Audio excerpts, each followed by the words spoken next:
told the number one fear people have is speaking in public. It's the one fear I don't have.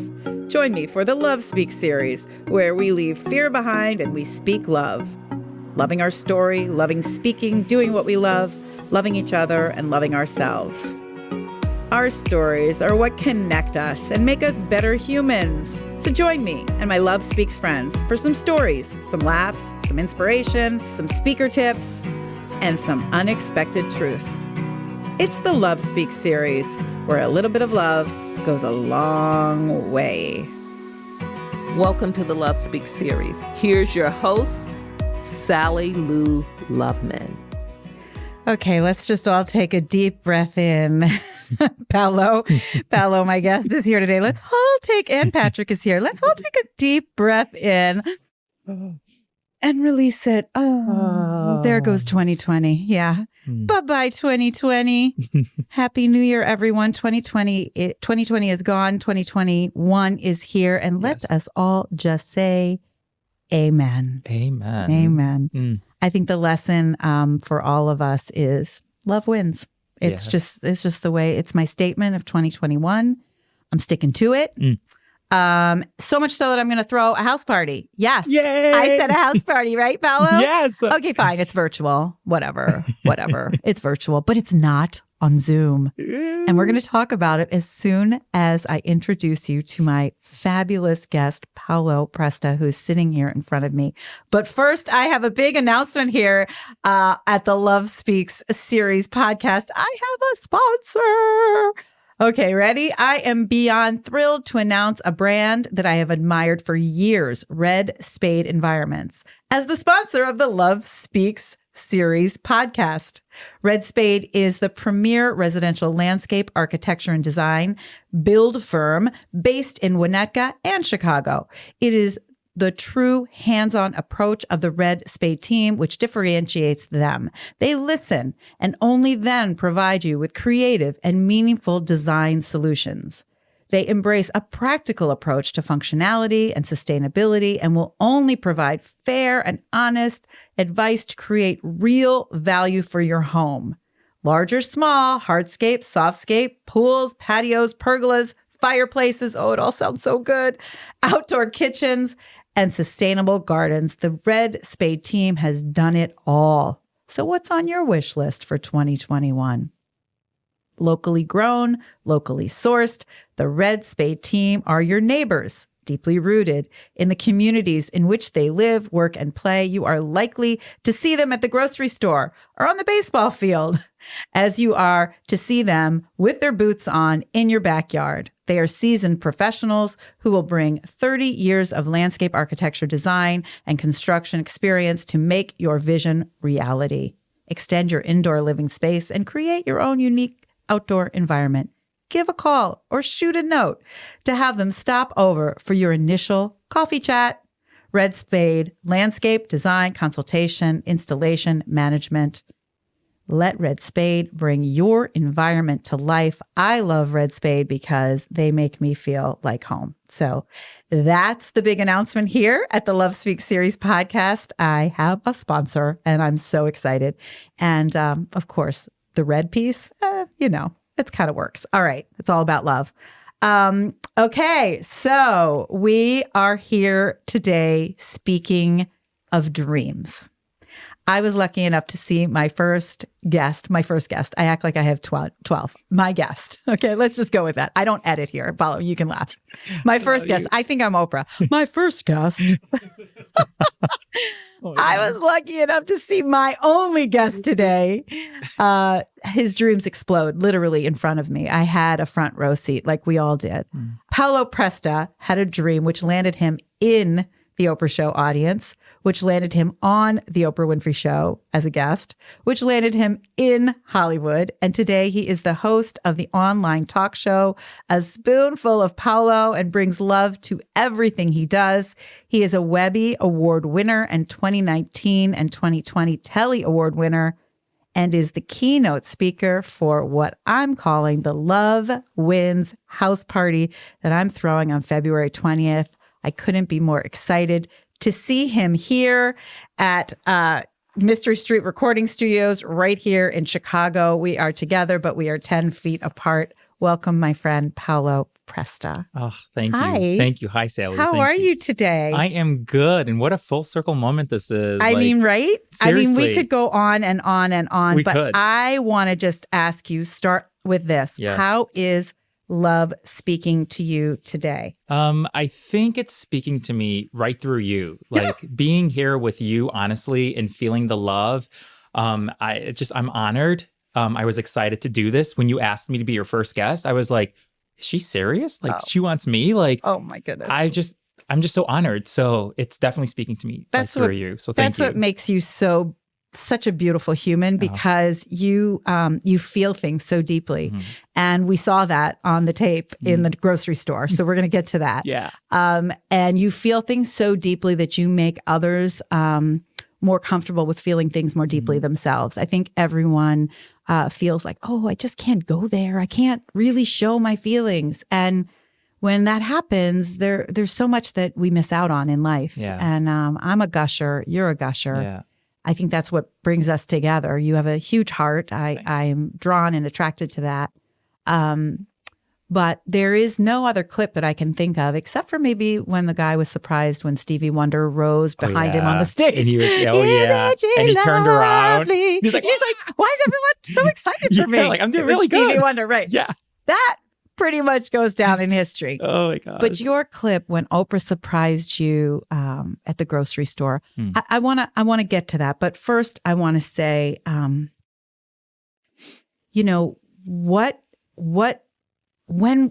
old were you when you had your first knowledge of what your dream would be that you're living today?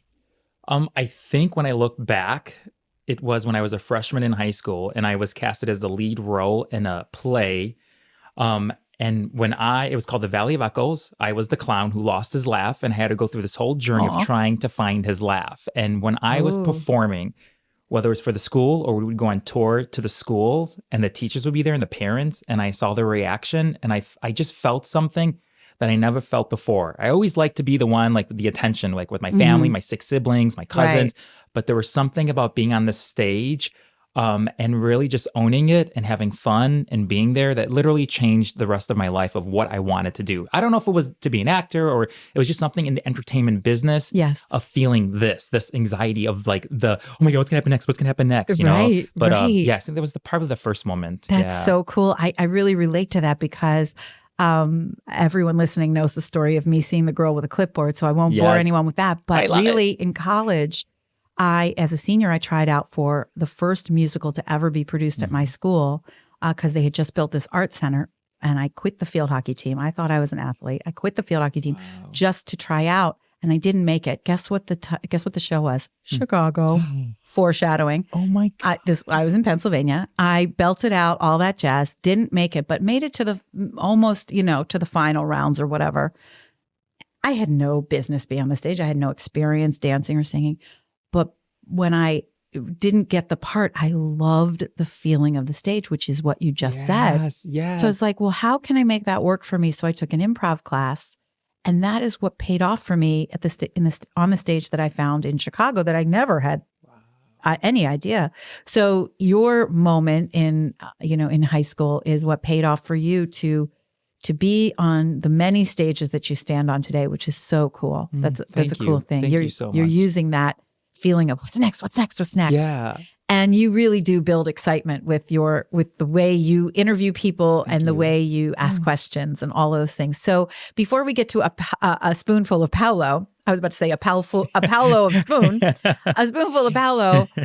Tell us about the moment. I can say that as the audience team at the Oprah Winfrey Show, we knew you because you were always trying to get in the audience, and you did get in the audience. And our friend Siobhan, who worked with me, booked you in the audience. And so you got booked in the audience. And then what happened? So I got booked in the audience. And let me just tell you, coming to the Oprah show felt like, I was saying this to Patrick the other night, felt like going to Disney. There was something about being in the studio. Magic. Yeah, it was magic. It was full of love. It was the excitement and anticipation and looking around. And I was so obsessed with you. I'm like, I don't know who she is, this girl with the clipboard, but I was obsessed with you. Like, I think of other jobs I wanted to do in the audience department of other talk shows because I always thought of you, the girl with the clipboard. And I was just fascinated. But being in the audience, just being there, you know, I looked over to one of my friends at the time and I said to him, I said, David, you just wait. One day I'm going to come through those wood doors that Oprah would come out every single day when she would come up from that left side. And, you know, and then, you know, chills all over my body. A couple years later, you know, I came through those wood doors, you know, when she made my wildest dream come true. Right. Okay. So now you are in your grocery store. Yeah. Your parents own a grocery store. You were working there. You wanted to be in Hollywood, but you were bagging groceries or doing what was your role at the grocery store? I was a customer service. So it was my dad's grocery store. All the siblings were working there. Yeah. My job title was customer service, smiling at customers. Yes. They come complain. You let them make sure they walk out of the store with a smile and they're happy. Right. But that morning when Oprah's coming to the store, I remember very clearly, I was sitting down on the computer. I was changing the pasta labels because the price was increasing, the Barilla pasta. And I was just, it was a Thursday morning. And I remember I had a big pimple on my nose. It was so big, you cannot see on the TV because it blurs it out. So thank God for that. Thank God. But and then I hear my name and, you know, Paolo. And when I did that turn and I see her and then the family and customers were all behind her, I was shocked. And I think my reaction speaks for itself, but I was in disbelief. I knew that she was there to give me some news, some good news. I didn't know what it was, but just having her knowing that she came from the city to the suburbs was like, oh my God. Like, wait, Oprah's in my grocery store. Yeah, she's in the grocery store, Hoffman Estates, 45 minutes away from downtown Chicago. Right. So with a crew. With a crew. Yeah, it's not just Oprah shopping with a little, her little green bag. No, she's there with all these, her crew with the speakers and something is happening. And I just... Did you have any feeling before that? Had you, I can't remember, did you submit your story or did someone submit your story on your behalf? What happened is that, so I've been writing to Oprah for years and years and years. I wrote letters and then I would even go to Oprah.com, you know, and write my letters. But I think what happened is that one of my sisters wrote for me too, and they got a hold of her number. So they had told her the night before, hey, Lisa, we're going to be coming to your father's grocery store. We want all of Paolo's family there. We're not telling you why or what. You don't mention anything to Paolo because if you do, we will not be there. We'll leave. Yeah, they were very, very tough with her. So then she had told all my siblings. We know how to surprise people. Oh, and it worked. And I'm glad it worked that way because I think that's what everyone saw on their TV was the reaction of being genuine and real because like, it's just another day. I've been working at my dad's store since I was 11 years old. Yes. And I've been writing to her, asking her to help me because I didn't want to disappoint my father. And I knew if there was someone out there who could help me and kind of help my family understand that I have other dreams. It's not just being in the grocery store, you know, that I knew it would be her. And there she was, Oprah Winfrey, to make my dream come true. That is, oh my goodness. I think that's so much deeper than, I get to go to Hollywood and be an actor. Because what it really was, first of all, this was our wildest dreams season. Yep. And we were surprising people left and right. And what she did for you, like you just said, is she verified your dream. Yeah. You know, she said, this is your dream. Presta family. Yeah. Like, let's see this. Let's all see this together. And there was no stopping it then. It was like the horse had been let out of the gates. It's true. However, I remember when we left, Oprah and I, we went into the big wildest dream bus and we sat there and I remember Oprah saying, she said, the one greatest thing was seeing the reaction of your father because he was so emotional and he saw me be emotional. And I think it was all the years of me just holding everything in and just trying to please the parents and my father especially that I think he got it. That day he got it. And it kind of changed the relationship for my father and I. It started like it was still progress, you know, but we had to work on it. But it was the moment that really changed my relationship with my dad. Describe your family, the Presta family. Oh my God. It's like really, so if there was a reality show, I would be scared. Patrick's like, can I take my mask off and tell you everything? No, let's just say, Patrick. No, it's like, literally, it's like keeping up with the Kardashians with drama happening every single day. Sometimes I'm like, what is happening? But look, we're Italian. We're very close. I have 15 nieces and nephews total. I have 6 siblings, 6 in-laws, my parents, and everybody knows everyone's business. And then there's like, you tell her this, but don't tell the next person. Like there's so much gossiping. So it's like you put that all on the side. What I can say is that we're very close and that we love each other and that we protect each other, which I is can so see beautiful. that. Like we really do love each other so much. I Even if we have know. if we disagree on stuff, which Right. may be hard, especially during this crazy time, but overall, we know that we will be there for each other. And I have to say my siblings have been there for me with the coming out process. Yeah. Each and every one at different time, they have been there for me. Yeah. So I was going to get to that later, but now you just brought it up. So you had not come out yet to your family. Yeah. And then this whole Oprah thing happens. Now your dream is alive and well, and you go to Hollywood. Yeah. For those who are living under a rock and don't remember this episode, what did Oprah offer you? Oh my God, she offered me a guest role on NBC's Will and Grace, a show that I loved and watched every week. And it literally, like being there, being flown to LA. I remember the producer, Julie Simpson, who I love to death. Love Jules. Yeah, like she was there every single moment with me, and to capture that and to be there with this cast that you watch on television, and like who were so kind and loving to me. It was just awesome. And like reading the script with them and then doing blocking and rehearsal. And then you get to the taping day where there's a live audience. That was the moment that I was really waiting for. Cause I had my one line. Yeah. What was it? It was, "Hey, Will, do you have time to go over the Moore's case?" And then that was the line. And then then they gave me another line, which I was really scared when the director, Jim Burrows, who's like well-known, very famous, he gave me the second line. And because I wasn't out yet, the second line was, "At least I'm not the second gayest lawyer." So, and I was nervous to say that line because like I wasn't out and I was thinking of my father watching the show. So I really didn't want that line, but everybody was so excited for me. So I had to go along with it. But I did the line and then, and it was great. And you were playing a character. So it's not like Mark. you were saying, you were Mark. Yeah. But it was about the fact that you really had some truth to tell that you hadn't told yet. Exactly. It was still hiding in me. Yeah. So when did that happen? When you got back from LA? Yeah. So it took it took a while. Like, did you call Oprah and say, "You need to help me now"? Well, like I didn't want to use my card too much with Oprah, but I did think about that. I know. But it happened throughout the next couple of years after that, where I learned, even meeting Patrick, was that for me to really be my authentic self, and that I was not going to have things come my way if I was living in fear. Right. And I had to tell. My father was the first one I had to tell. My mother knew because the mother always knows. Of course. They always know. So I really, I told her, but it was my father that I was nervous. And I told him on Christmas Eve, didn't tell my family. I was going to tell my father because they probably would have said, "Well, don't tell him, he's old. He's going to get nervous. He's going to get scared." He might. But I did it on my own. We went to go pick up food on Christmas Eve in 2010. And I said, "Dad, I have to tell you something." And I remember Celine Dion was playing in the background. It was really, of course, like, and then he pulled over. The restaurant was right across the street. And I said, I had to make sure I said the word gay because I was so nervous. I didn't want to go around it. So I said, "Dad, do you know that I am gay?" And then like I got a little emotional. My dad got emotional. And then there was a pause. And then I remember he said, "I just want you to be happy." And I think that's what anyone wants to hear. Oh, especially from their beautiful. parents. Yeah. That is beautiful. It changed everything. Then. It changed everything. Yeah. Well, you went through this journey for a reason, right? Yeah.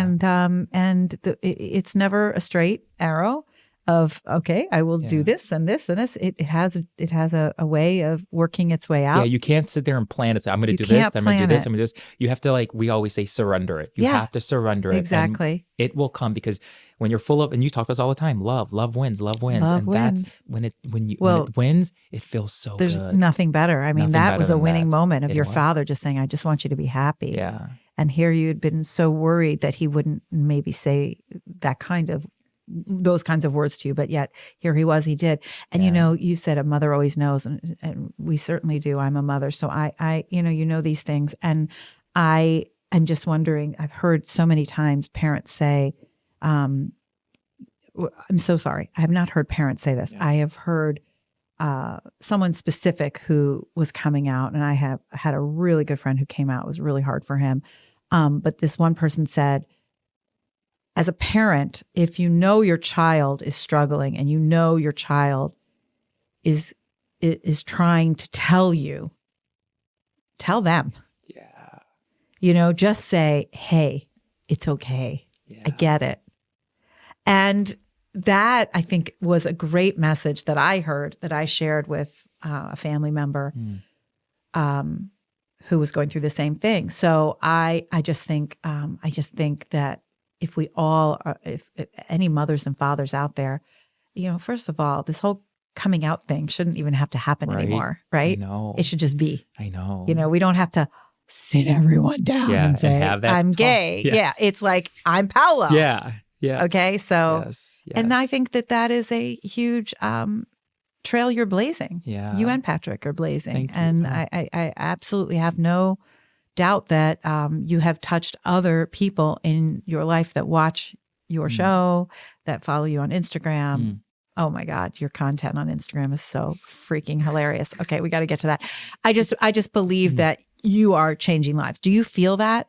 Yeah. As I get older, and I Yeah. think it's because I'm really living my authentic life, being truthful. Yeah. If I wasn't, I don't think I would be able to see it. Right. But I want everyone to know what I've been through. And I've learned this from my husband, is that you cannot, like, these things cannot be coming your way if you're not living your authentic life. So I feel like True. the last 8 years have been so wonderful because I am who I am and I'm not living in fear. You know, it's all like Right. love. You are wins, wearing your you know? rainbow so I'm wearing my proudly rainbow. today. Yes, I know. I am, right? I'm wearing my heart. You're wearing your I know, rainbow. yay! we are. I don't know what's on your shirt, Patrick. Is that a lion? A panther. A panther. Okay. Oh, Patrick. Oh, Patrick. So then you have all this success. You start doing entertainment reporting, red carpet reporting. Yeah. How did A Spoonful of Paolo come about? Well, I worked on a few talk shows. When I moved to LA, I Right. did some acting and, you know, I did General Hospital, Will and Grace, obviously. But then I felt like, I don't know if this is really my dream. I felt like this is the dream I always thought as a little kid. Like I wanted to be like Tony Danza or Joan Collins. Right. Like, no, I think I had that visual, but there wasn't enough love to follow that path. So then I said, wait a second, I've been watching the Oprah Show, every single Right. and other talk shows my entire life. Why am I afraid to go in that box? So I said, you know what I'm going to do? I'm going to try to get a job on a talk show. So I worked on Ellen, and then I worked on The Talk. And then I think working with those shows literally changed my life because I saw things that I've always wanted to do. And it was that one day coming home from working on The Talk, I was the assistant for all the ladies on the first season. And I came home to Patrick. He was laying on the couch, and I said, I want to do it. I want to have like my own talk show. I just didn't want to wait for the phone to ring. Right. Like You have to make your we have dreams to do this. happen. Like, Right. let's make this happen. And then that was the Right. start of. Well, that's what's so incredible about the world we live in today, for better, for worse. But let's just talk for better. Yeah. That we all have a platform and we all have an audience. And you know, it doesn't matter if your audience is, you know, in the millions or in the twos. Yeah. You know, people, if you have a message and people have gathered to hear from you, that's worthy and value, and that's your Yeah. audience. And so you have the power to do it. And so you made it happen out of your apartment in Chicago, but also your apartment in LA. Yeah. And Patrick, you can join us if you want to just jump in. But if you can speak on Patrick's behalf, like Yeah. he's your producer. Like Yeah. you needed a cheerleader to say, you go, okay, I want this to happen. And I get it because Yeah. I have so many dreams too. I'm like, let's make this happen. I keep telling my kids, I have a son who's a director. I have a daughter who's in marketing, and I have another daughter who's a talk show producer. I'm like, can we not just have our own production company? Yeah. Like, why? You know? Yeah. And so like, you know, and they're like, no, Mom. But instead you had someone like Patrick who was like, Yeah. let's do this. Yeah, because, you know, there would be no Spoonful without Patrick, and he knows this. And we talk Exactly. about this every single time because I feel like we're so different, but yet when we come together, you get A Spoonful of Paolo. You have him I call him my Sherry Salata. He's like one of the best executive producers. Like, He's good. He knows how to edit. He does the lighting. He does the sound. He Right. does, you know, he does the photoshopping. He does it all. And then Right. for me, it's like, yeah, I do the booking of the celebrities, and then I Right. do the hosting and the research. And then Right. we come together and voila, you get this. Right. And it's so much fun. Like 10 years we've been doing this. And for us, it literally gets better and better each year because we're finding ourselves, who we are and what we want Right. to talk about, and what do they want us to ask, you know, our guests. So Right. it's been one of the best things that has for both of us. And you're in your 10th season. It's our 10th season. And you get celebrities that are huge, like Yeah. big celebrities. I work hard at it. Yeah. Who was your first big celebrity booking? Florence it? Henderson. Florence Henderson. One of my idols. Oh my God, I before know. she passed away, Right. obviously. But it was, Right. 2011. We interviewed, she was our first guest, and she was on the Gayle King show when Gayle had her show in OWN. And Florence Henderson said, hey guys, I love writing to my fans. Write to me. And she gave her email address. And I said, oh, maybe this That is a way doesn't happen. because that shows you what kind of person she was. Right. So then I sent her an email and I said, Florence, my name is Paolo. And I met her on the talk one time because I locked myself in the dressing room introducing myself. So I sent her that photo that we took with each other. And I said, I would love it. I'm doing a web show. It would be an honor if you would be a guest. I'm just starting this. These are the guests I have lined up: Sherry Salata, Leah Remini, and it would be you.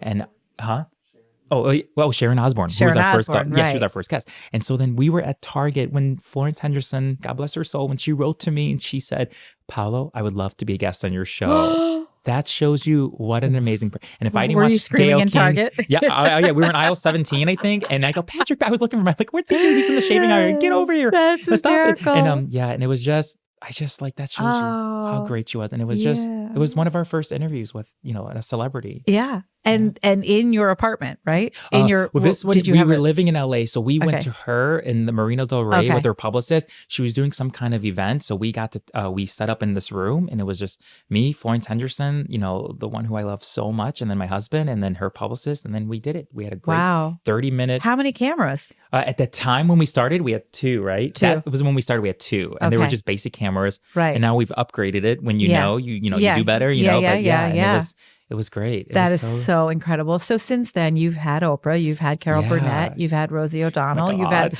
the list. Did you have Naomi Campbell? I tried to, but they said no. Oh, bummer. Come on, Naomi. Yeah, I know Naomi. It's okay. These are, and you're a web show. Yeah. Okay, which is awesome because you're doing it. But it's not like it's not, the Oprah show or the Tamron Hall show or something. Yeah, You had Tamron Hall. Oh, yeah, we did have Tamron Hall. Thank you. And so you're getting these guests and they're saying yes. Yeah. What are you going to do with that next? Are you going to, do you feel good where you are because it's so successful? Or are you going to shoot for are you going to try to have a deal or you try to make it bigger? I think the door's always open to make it bigger. I just love where we're at right now because I feel like every year it changes. Yeah. Like right now we're all doing interviews through Zoom. And I looked at Patrick the other day. I'm like, can you believe it? We're doing Zoom interviews just like the other shows are, just like Kelly Clarkson, just like Tamron Hall, just like Live with Kelly and Ryan. We're doing this. We're having like Rosie O'Donnell, Vanessa Williams, Tyra Banks. They've all been on A Spoonful of Paolo these last couple of months, over Zoom. And I'm like, that doesn't happen. I've had so many friends who've tried to have, I had a friend, I won't say his name, but he tried to do a country talk show. And he asked me, I remember I gave him this whole advice. I gave him my notes and he tried it. But he didn't go with it because it's really hard booking celebrities. It's so hard. But I always say my key word that I always have is persistence. You have to be persistent. You are persistent. Yeah. If we know that from Oprah. Oh, I kept writing all those letters. Are persistent. Yeah. And yet we never put you on our crazy list. And I told Patrick, you are a loving, persistent human. Hearing you say that makes me so happy because when I would wait in line and come into the hallways and see you, I'm like, I wonder what Siobhan and I wonder what Sally was thinking of me.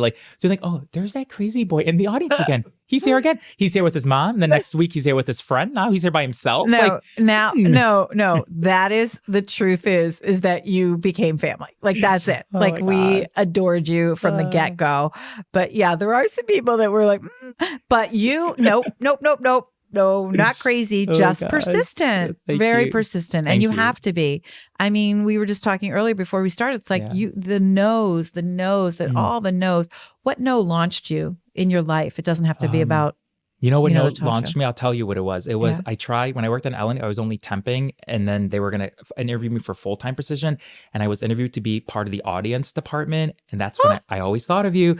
And Claudia, who I'm still friends with today, who I love her to death, but I didn't get that job. Yeah. And that really at that time, I was so sad. I remember he came home from where he worked at Burke Williams. I was so sad. I remember what am I going to do? What am I going to do? But that no led me to being on the talk. And then it led me for A Spoonful of Paolo. So just when you think that no, you think it's the end of your life. It's not. It's not. It's not. Turn that no around. Say, okay, they said no. Now let me go in a different direction. Then. Right. And it is pushing you. You have to. You can't. You have no other choice but to go in another direction. Usually that's the direction that is the right direction. And I love a good no. Yeah, and she's my friend on Facebook, Claudia, and I know she sees my stuff. She's like, man, I should have hired him. It's too late. It's too late, Claudia. Too late, Claudia. And now you don't even have an audience, so I don't know. Right. Ellen Schmellen. Yeah, right. Thank you. We got Paolo. That's right.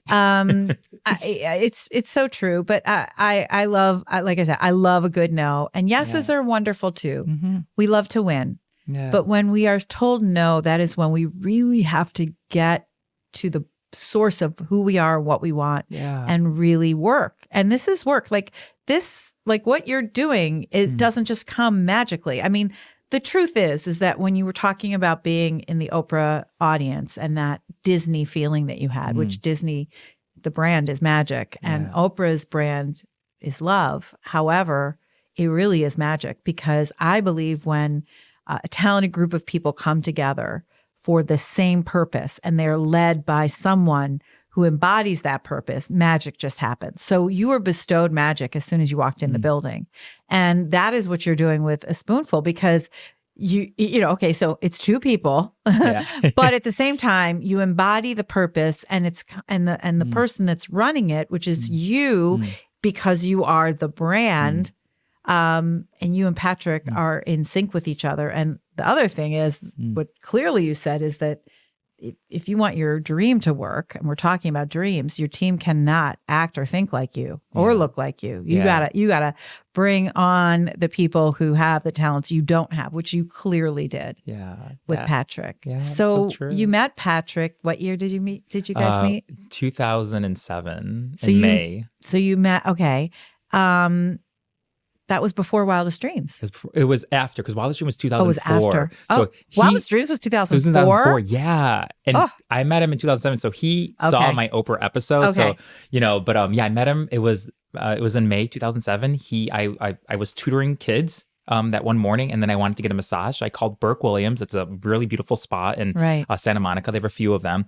And then he was my massage therapist, and that's the first time that I saw him. Yeah. I didn't know this. Yeah, he's my massage therapist. Oh my gosh. Do you still practice massage? He's done, no? Thank God. Oh, but maybe on you, I hope. Oh, on me, of course. Of course. Wow. Yeah. And that was it? Well, I the first time when I went to Burke Williams, I wasn't sure if he was gay, so I went the second time and the third time, and then I got a better feeling of it. Like, I was trying to talk more with him, right? Because I knew there was something there. Like, it was just his smile. He was so sweet, right? And so polite, right? And, and so when I went the third time, then I asked him if we wanted to get coffee, and then that same night he called me, and we went to this coffee shop in Los Angeles, and we were there for 3 hours talking, talking and talking and talking and talking and talking. Right. And that was the beginning. That was the beginning of where we are today. So your dream is you are married. Yeah, we're married.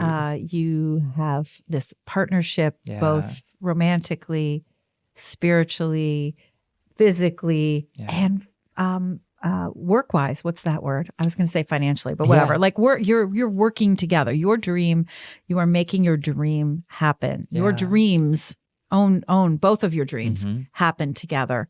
Your wedding clip that you sent me, and you're like I said earlier, I chose you as the keynote speaker for the Love Wins house party, which I'm having in February.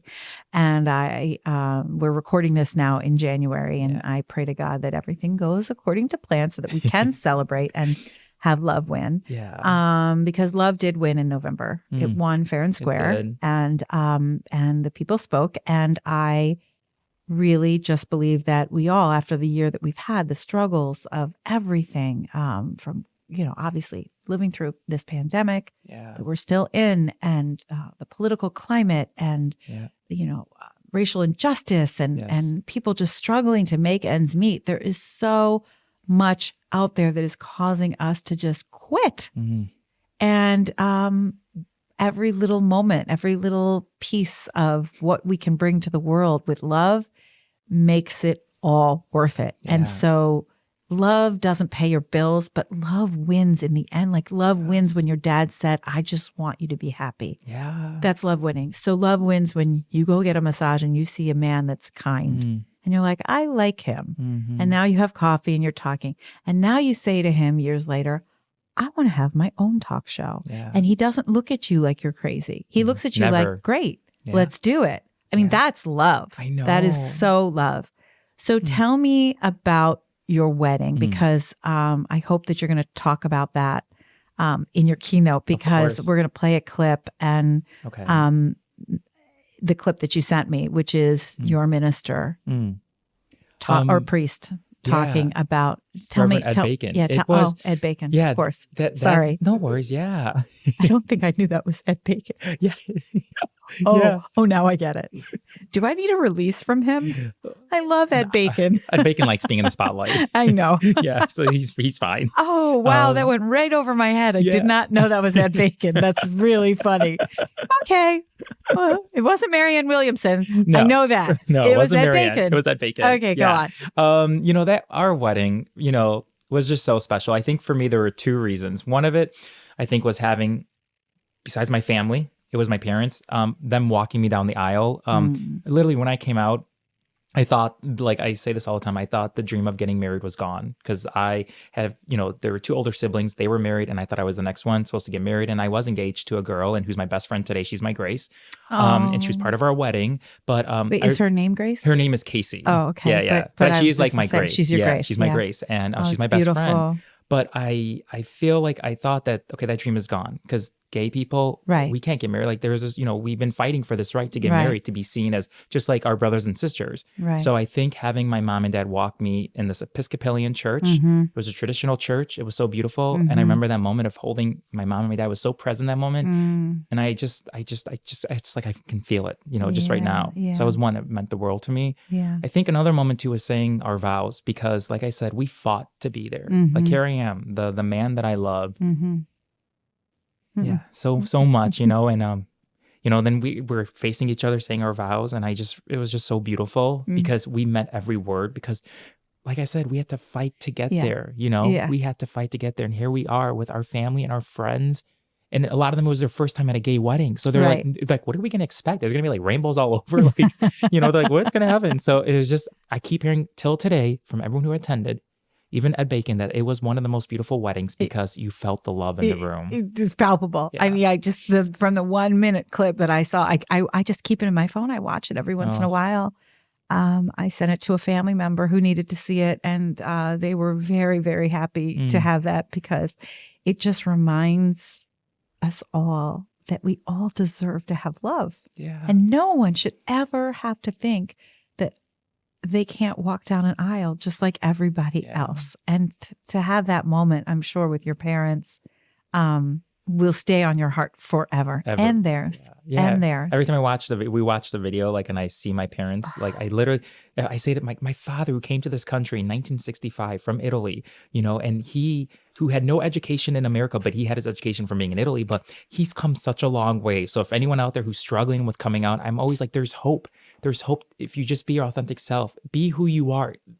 At some point they will come around because they do. Every parent wants to see their kid happy, but also surround yourself with people who accept you for who you are. And you have to find a community. Find that community. Even if it's one person, everything. You got to find your Katie. Exactly. And you got to find that person. Yeah. And so true. I have a dear, dear friend who's sponsoring the Love Wins house party. He and his husband are sponsoring it. I couldn't, it's just the story. He was my first roommate in Chicago, Henry. He's my Henry. And Henry was married to Marcy, who's one of my closest friends because I met her because he was my roommate. They were boyfriend and girlfriend. They married. They, were together for like 7 years. They divorced. He came out. He's married to Bob. Love Bob. Oh. And Marcy and Henry are the best of friends and they love each other. And so your story, having dated a woman, was engaged to her. I'm sure she was very sad when the engagement broke off. Yeah. But just like we said earlier, knows open doors. Yes. I'm sure Katie is very happy in her life, as is Marcy, as is Henry, as is Paolo, as is Patrick. And, being truthful is the only option for happiness. It is. And so just because you're truthful yes, you might hurt someone. Yeah. But in the end, if that person really loves you as a human, they'll be right beside you the whole way. Yeah. And I think that is something that people have to really picture. Like when I help people who are scared to speak in public, I always say, think of your audience after you've finished your talk, coming up to you saying, "Oh, you were so great. I loved what you said." Think about that celebration. I always, when I fly, I'm scared to fly. But now I'm like, please let me get on an airplane. I always picture myself landing and being greeted or seeing the person or the work or whatever I'm doing, whatever I'm going to travel for, so that's celebration. And I say that anyone who is struggling right now, like you said, and trying to say, how am I ever going to come out and still, have the people in my life love me? Think of them celebrating you, and saying what the words that your dad said. And if they don't, you got to find your community. It's true. Even with social media, like even today, this coming out journey, it's been about 20 years now. And I still, with social media, with Facebook, I do have relatives who don't accept me because, with their Catholic religious belief. And it used to bother me so much. And my husband knows this. It would bother me like, God, they won't like this photo, especially back then, or they haven't said congratulations on our anniversary or our wedding, or even they don't wish me happy birthday because in their eyes, they think I'm living in sin. But I have to say to those who are struggling is that that's okay, because you're living who you're supposed to be, and you'll have those people who will accept you and love you for who you are. So it's like, I feel like it's their loss that they get to miss out on this like pretty fabulous person, It's pretty fabulous. Yeah, right? It's pretty freaking fabulous. Thank you. Like if you were in my actual family, I would not need to have a friend. Like I'm like, I'm good. I got Paolo. Like, right? I mean, I don't get it. And, thank you, Sally Lou. Honestly, your energy and your enthusiasm, your heart, it's huge. So I think that if anyone listening and struggling and wants their dream of living truthfully, just start telling the truth. Tell one person and then see what happens. So you are using your story to help others, which I think is what we are all put on this earth for. We are here to tell our stories. They're not always pretty. They're not always perfect. They're not neatly tied up with a red bow. They don't always have a beginning, middle, and end. But telling your story is going to help others. So I'm very happy about that. Do you pray? Do you have a daily prayer? Oh yeah. When I used to go to work with my dad in the morning when I was like 11 years old, still today, my father does a sign of the cross when he gets in the car. That's the first thing he does. And you ask my husband, that's the first thing I do in the morning when we get in the car. I just do a sign of the cross, and that's for God to protect me, my loved ones. Yes. I do that. And then every night when I go to bed, I do a prayer and asking God to keep me, my family, my loved ones safe and healthy. Yeah. And I just have to, whether I do it, sign of the cross, I do it in my mind when I go to bed, but it's something I do every night. I've been doing it since I've been like 11 years old. Right. Just because I see my father. And then and to me, it's a beautiful thing because it puts me in a place where I'm just spiritually like asking, please guide us, help us, watch over us. And it's a ritual that you believe that probably, if you don't do it, you're like, oh, I gotta get to that. And my father, like, you're sign of the cross. Exactly. Paolo. Right. There is that whole superstition, but at the same time, when something becomes so natural and it's just so like a ritual, it's really comforting. I feel that way about prayer. I also feel that way about meditation because for me, when I'm meditating, it's just like, oh, that is just like, it's me. It feels like I'm just at home with myself, but I really believe it's God. Yeah. Yeah. We've been meditating a lot since this pandemic. When in the morning, Patrick and he has this app on his phone. And when we get up in the morning, we play, it's like 10, 12 minutes and it just clears our mind, because you're going to go through a crazy day, but just remember where you are. You're waking up. Right. It's peaceful meditation and it's really beautiful. Okay. So you meditate and then you go into comedy hour because your Instagram content, I'm literally dying. Can you produce mine? Because I do want to be Patrick, you're needed. The pranks you guys play on each other. And I mean, who's the idea person behind this? This guy. Yeah. Paolo. Yeah, but I need his approval. I need him to help me. Like, okay, I need you, so it's like, and he comes up with some ideas too. Sometimes he makes it, I have an idea, but then he thinks about it and then he makes it bigger. He makes it bigger. And I love that. And your props are hilarious. Thank you. And you're so cute. You obviously work out daily because you're both very fit. Girl. Look, this year should we cancel our gym membership because we have not been there? We do little workouts at home, but we just, I don't know. I just feel like maybe we have to, we do eat pretty good. Forget Christmas, but this pandemic, I don't know, maybe you can't see it underneath my sweater. I can't see it. You're tiny. You're both. I know. Whatever. Tiny is not a word I should probably use, but you're very fit. You're very fit. Thank you. Tell us about your Nutella story. Okay. So Nutella. Yeah. Why I love it so much? Yeah. Okay. Anyone who follows me on social media knows how much I love Nutella because I grew up with having Nutella. Like my mom would make it for me going to school. And yes, I was made fun of when we would have lunch and I would, whether I eat by myself or somebody be sitting next to me, I would eat my Nutella sandwich. And people had said the meanest things to me because they would just. How do they know it's Nutella? Why doesn't it look like peanut butter? That's what they said because it's a chocolate color. So they didn't. Oh, true. Yeah, they thought it was something else. I went on they thought it was poop. Poop, exactly. I got made fun of, but I'll tell you till today, and the Sally, I use it, I bake with it, I cook with it. It's just, we sell it at my dad's grocery store, which I can get it for free, which is awesome. Right. But I love it. It's just something that I've used my entire life. Right. And, and I've been trying not to use it as much, maybe just once a week now, because I get yelled at on social media. Paolo, did you read the ingredients? Paolo, you know how much sugar is in there? I know, but we're in a pandemic. Right. You got to find the food that fulfills you, makes you happy. Well, I mean, and also if something feels like home to you, like, like what environment pleases you and where you feel like home. I'm sure the smell of your family's grocery store makes you feel at home. Yeah. For me, the smell of even being in this, recording studio or a television studio or a theater, just, I'm like, Bergdorf Goodman, also a good smell. Yes, leather goods. yes. I just ride the escalator, take a deep breath in, and then I leave sometimes. Haven't been to Bergdorf's in a long time.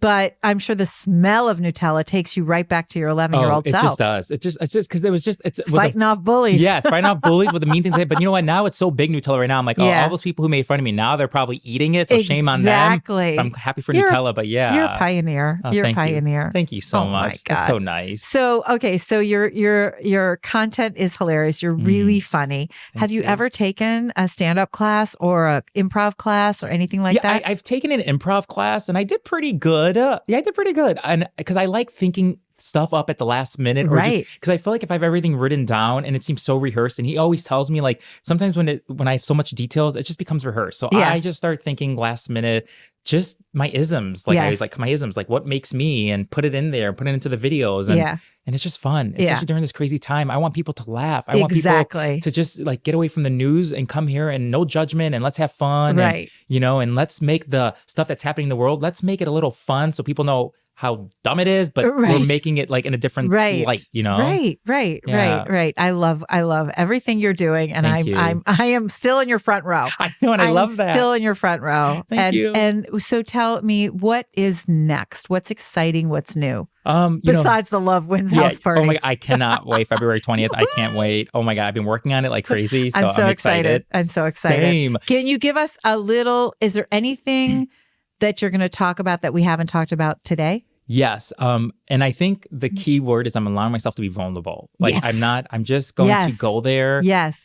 I want to share my story. I want other people to know that, this is my story. Yes. And we all have different stories. We all have different backgrounds, but we all, at the end, love wins. Right. And if I let the fear take over my life, I wouldn't be there. I would not be your keynote speaker. Right. No, I would you probably wouldn't. be someone watching the keynote speaker and waiting. Please. Exactly. But I feel like it's a story that I want to tell. And you know what? I think you said this, you put this on Instagram one time. Sometimes I forget how much like that I got to accomplish. But when I look at photos, yes, I do. It's like, I look at photos like, wait, that happened. Because our life is so crazy. And, we keep wanting the next thing. But sometimes I'm like, I'm holding this in. Like that moment that Oprah came to the store, I know people like, you get sick talking about it. No, I don't. Because it's a moment that not only changed my life, but it's the moment that got me to where I am today. Right. And when I hold that dream, it just... And it's pushing you forward. It keeps pushing you. It's like the fuel in you keeps moving you forward and forward and not like... You know what it's called? Momentum. Yeah. It's momentum. And I think all of us, we have a history of wins.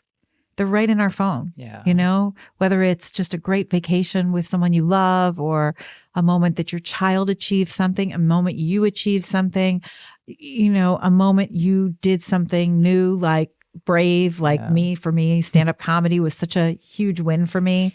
And so if you just look at what you've done, and go, wow, I did that. I really believe. And listen, I pulled a diva move this year because it was the pandemic. Yeah. And I'm like, I have all these pictures of me on stages. I'm just going to throw some in a frame. And I took them to like get professionally done. And so now they're in my office and my kids roll their eyes. But I'm like, I was on that stage. I was on the stage. I was at that moment. And I don't think about the glory of like, oh, I was on a stage. I think about the hard work, the team, that we pulled it off, that we did it together, that we were part of history, that I worked for Oprah Winfrey. Like, how cool is that? That's amazing. And that is what we all need to remember. And you don't have to have a web show or have worked for Oprah. No. You just have to know that you're living your truth, and whatever you've done up to this point that you're proud of reminds you to be even more so as you move forward. In our guest bathroom in our home, Patrick, we have this whole big wall, and he's put these photos of all our guests on Spoonful. Most of them, there's maybe like 60 photos? Yeah, like 60 photos, and they're all in these metal frames, and it looks beautiful. Oh, so when it's like your green room. Yes, it is like the green, like at Harpo when you have that wall, like that's kind of our little green room. So like when we go in the bathroom, or our guest or a relative's family, it's like it's just like you said, it's a reminder of like this. It doesn't have to end. You know, you keep doing it. Doing. That's why we started doing Zoom interviews. At first, I was like, oh, I don't want to do Zoom. Like you start judging it. But then it's like I go in the bathroom, I see these photos, I'm like, well, why do I have to stop? I mean, every other talk show is doing it this way. So why not do the same way too? And really put persistence and do it. And that's where we're at today. So you're doing it just like everybody else. What made you come back to Chicago? What made you leave LA? I think it's my parents. Yeah. And Patrick has been so grateful with this. You know, I'm close with my family. I feel like now I was in LA for 15 years and I have grown in LA. I like finding out who I am. Like I got to escape my family, do it on my own. So I feel like coming back here and being who I am and not going back in the closet is like the best gift. And I really want to take these precious times with my parents, you know, and just be in the moment. And like he reminds me to be present when I'm with them. Because when it's the whole family, it's like a zoo in my mom's house, like before pre-pandemic. But now it's like when I get this quality alone time with my parents, like your Christmas. Yeah. And I used to not, exactly, like Christmas, we did on Christmas Eve. I used to not like being with my parents when I was a young kid, but now as I get older, 44 years old, I'm like, I love when I get alone time. No one likes to be with people that you're holding secrets. Yeah, it's true. That's why I felt uncomfortable with my dad growing up, because he didn't know the real me. And now that he knows, it's exhausting. It's so exhausting. And now it's like, so tired. It's the best gift. I feel like I'm reborn. It's like, I feel like I'm 45, but I feel like I'm 25 because when I came with my father. You're 45? I'm 44. Did you just 44. say? I can't. I think of you as 22 forever. Oh my God. Well, I think of you 16. So cool. That's awesome. Okay. That's awesome. No, really. That just shook me. Yeah. 44? I know. I know. Wow. So I feel like I'm 22 because I feel like I started my life with my parents now, like, you know, like this whole truthful of getting married and A Spoonful of Paolo and my husband. And, you know, when we started dating, I had to hide him from my parents. Like when they would come visit me in LA, he would have to leave. And I remember one time my dad saw him with cleaners going to another apartment. And my dad said, is that the Patrick? And then my mom, who knew, she said, no, that's somebody else. I'm like, I'm sweating here. Like this lie stuff is really getting like, that's not good for you. It's not good. Yeah, it's not good for anyone. And it wasn't good for him. And also, it's not good for, it wasn't good for Patrick at all too. It's like hiding him, you know? So yeah. Okay. Lightning round of love. Yeah. Season you love the most. Oh, spring. Okay. Rebirth. Yeah. Word you love the most. Persistence. Got it. Oh, you're good. TV series you love the most. Of all time? Of all time. Oh, who's the boss? Judith Light and Tony Danza. You do love your Judith Light. I love them so much. Yes. Okay, now currently TV series that you love. I just finished watching The Flight Attendant and we love it. I haven't gone there yet. Oh my God, it's so good. Is there? What was that? I don't know what something just spoke to me. I think when I said The Flight Attendant, the speaker and something said something. Spoke to us. It's really good. That's it. I don't know what that is. Okay. Yeah. I'm in the midst of Bridgerton. I finished The Crown and of course Schitt's Creek is my life. Oh my God, so good. Yeah. So, okay. And you play the best Moira. Moira. I am Moira. Sometimes I just turn into her and I'm like, I am Moira. Do you know, sometimes I go back to your Instagram and I look at when you impersonated her and you did it, Patrick and I, you did it so good. It's something with my jaw. I don't know. It's something. I don't know. It's so funny. You know, in 1990 when Home Alone came out, Diane Hudson was the executive producer of the Oprah Show. And she always told me, you look like Catherine O'Hara. And I'm like, I do not see it. I think my grandmother looks like Catherine O'Hara. And I don't mean that Catherine O'Hara looks old like a grandmother. I'm just saying, when my grandmother was younger, I put her picture next to Catherine's and I was like, they look alike. So I might look like my grandmother. I'm not sure. Wow, anyway.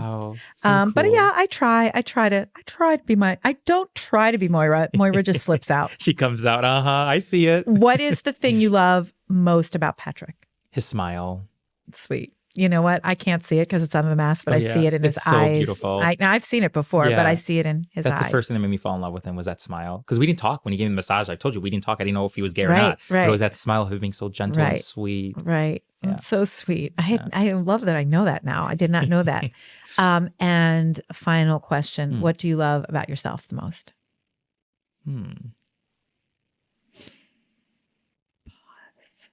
That's tough because it's about me. I know. I think what I love about me is that I'm a sensitive person, which I think is a good thing. Yeah. Yeah. You're very sensitive. Yeah, I'm a sensitive person, and I'm just filled with so much love. Yeah, you are. Yeah. I can't thank you enough for being here today. The hour flew, and I forgot to set my watch, my timer, but I'm thinking it's an hour now. Oh my gosh. Because it is. Yeah. And I just want to say, when you showed up, I called you guys at the last minute. You know, I was like, wow, wait, did they not get an invitation? And I called you guys to come to my book launch, which was a year ago. Yeah. And then you were in the front row and you were such a good part of that whole day. And that's the day that stays on my heart because it was like a room full of mostly everyone I love. And, there were a lot of family members missing, but this community of people who just are talented, passionate, and putting good into the world. And I want that feeling again. We can't have it yet, but that's why I'm doing this Love Wins house party. And immediately when I thought of it like a producer instead of a speaker, I had my whole lineup and I'm like, Paolo. I want Paolo to be the keynote speaker. So I'm thrilled you will be there on the 20th. I hope anyone listening will be there as well. Yeah. Because we deserve to celebrate, to have some me time, kick back, and be inspired by all of our speakers. And I'm going to have some stand-up comedy, some giveaways, all kinds of, and a DJ. So we're going to dance. We're going to have fun. And I can't thank you enough for being there. So this was like a little bit of a teaser for it. And thank you for being here. Thank you. Thank you for allowing me to be here. I mean, honestly, I said this in the beginning, it's such a full circle moment for me because I've been so inspired by you and your career and how far you've come. So to be your keynote speaker, to be your first guest on your podcast, like honestly, all I could say is thank you. Thank you so much for trusting me and for allowing me to be here. Oh my goodness. I can't thank you enough. I'm honored and humbled. So thank you. Thank you. I love you. Thank you. I love you back. Love wins. Love wins. Love wins. Yay! Thank you to Red Spade Environments for being my first sponsor on the Love Speaks series podcast. You know what? We're spending so much time in our homes right now. And even though we live in Chicago, there is an outdoor area to our life that we're discovering, right? And, we're all eating outside. We're putting on our coats. We're using our garages. Red Spade can make your dream come true by actually creating an environment that's warm and cozy outside, even in Chicago or in the summer. So whatever it works. The pandemic has taught us to be creative and think outside the box. And so that's what Red Spade's doing. That's what you're doing. That's what I'm doing. It's what Patrick's doing. It's what it's what Jeremy's doing. We're all thinking outside the box because we have to. Yeah. I'll see you on the 20th. See you. I can't wait. Thanks Paolo. Bye. Bye. I have loved speaking with you today, and I want to speak with you more. So follow me on all of my social platforms at Live Love Speaks on Instagram, Twitter, and Facebook. And if you want more stories like the stories we speak here on the Love Speaks series podcast, go to lovespeaks.com and pick up a copy of my new book, Speak. Love your story, your audience is waiting. To step up your speaking game and your human game. Check out my blog while you're there. Sally Lou Loveman is a mom, speaker, author, former audience producer for the Oprah Winfrey Show, and founder of Love Speaks. Each week, Sally Lou and her crew have a conversation about how love speaks in their lives and how it can speak in yours. From kindness to composting, no topic is off limits. If you need a community to kickstart your heart, you need the Love Speaks series. Thanks for listening. Your Love Speaks.